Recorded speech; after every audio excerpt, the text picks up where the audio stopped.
जय मसी। तपाईँ र मेरो जीवनमा हजारवटा पीर चिन्ताहरू हुन्छ। हामी एउटा हजारौँ पीर चिन्तालाई बोकेर हिँडिरहेका हुन्छौँ।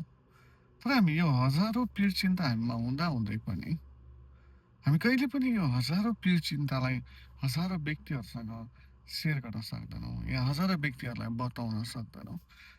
अनि तपाईँ र मलाई राम्रो थाहा छ, हाम्रो यो पीर चिन्ता, हजारौँ पीर चिन्तालाई भन्ने एकजना यस्तो मित्र या व्यक्ति चाहिन्छ, जसलाई हामी सेयर गर्न सकौँ। अनि जसलाई पाए त्यसलाई हजारौँवटा व्यक्तिलाई हाम्रो पीर, चिन्ता, हाम्रो सङ्कष्ट हामी बताउँदै हिँड्दैनौँ।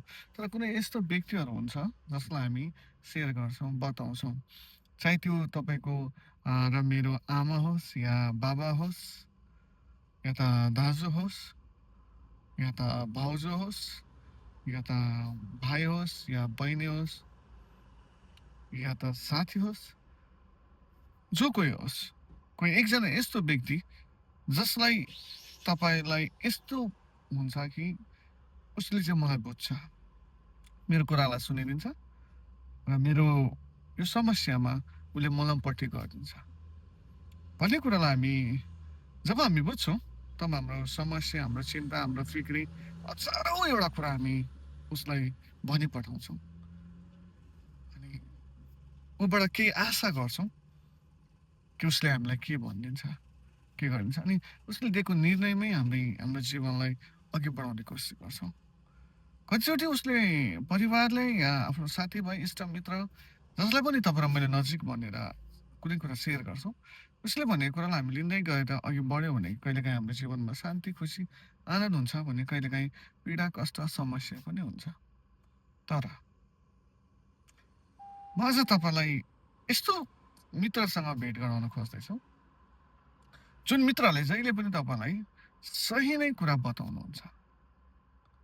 तपाईँको हजारौँ चिन्ता, फिक्री जे छ, उहाँ मित्रले चाहिँ यसरी भन्नुहुन्छ, के भन्नुहुन्छ भने, हे थाकेका र बोझले दबेका हौ, म कहाँ हौ, म तिमीलाई विश्राम दिनेछु। भनेको मतलब तपाईँ र मेरो हजारौँ चिन्ता होला, फिक्री होला, बोझ होला, तर जब हामी उहाँको नजिक जान्छौँ नि, यो सबै कुराबाट हामी विश्राम पाउँछौँ। यो सबै चिन्ता फिक्रीबाट हामी निस्केर आउँछौँ। अनि उहाँले लिइसक्नु भएको चिन्ता फिक्री चाहिँ हामीबाट कहिले पनि फेरि हाम्रो जीवनमा त्यसलाई वापस आउनु दिँदैन। अनि यदि तपाईँ जान्न चाहनुहुन्छ उहाँ को हुनुहुन्छ, त्यो मित्र को हुनुहुन्छ, उहाँ चाहिँ कोही नभएर प्रभु यीशु हुनुहुन्छ। प्रभु यीशुले तपाईँ र मेरो चिन्ता फिक्री सबै कुरालाई बोक्नुहुन्छ। ऊ तपाईँ र मसँग हजारौँवटा चिन्ता अनि फिक्री छ, तर प्रभु यीशुले त्यो सबै चिन्ता फिक्रीबाट हामीलाई फ्री भएर जिउन सिकाउनुहुन्छ। भन्नुहुन्छ, यी सबै थाकेका र बोझले तपाईँको म कहाँ हौ, म तिमीलाई विश्राम दिन्छु। परमेश्वरले आज तपाईँ र मलाई बोलाउँदै हुनुहुन्छ। प्रभु यीशुले तपाईँ र मलाई आज बोलाउँदै हुनुहुन्छ।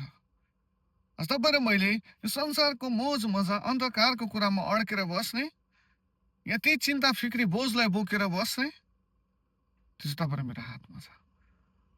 या त यो सबै कुरालाई निकालेर फालेर एउटा हाम्रो बोझ, हाम्रो चिन्ता, हाम्रो फिक्री, हाम्रो सबै कुरालाई प्रभु यीशुलाई दिने, यो चाहिँ तपाईँ र मेरो हातमा छ। अनि आज म यो समय यही भन्न चाहन्छु, तपाईँको सबै चिन्ता अनि तपाईँको फिक्री, तपाईँ थाक्नु भएको छ, तपाईँ निराशामा हुनुहुन्छ, यो समय तपाईँ सबै कुरा प्रभु यीशुलाई दिनुहोस्। एकचोटि प्रभु यीशुलाई चाखेर हेर्नुहोस्, विश्वास गर्नुहोस्, उहाँलाई तपाईँको सबै चिन्ता फिक्रीलाई दिनुहोस्। हुन्छ, जय मसीह।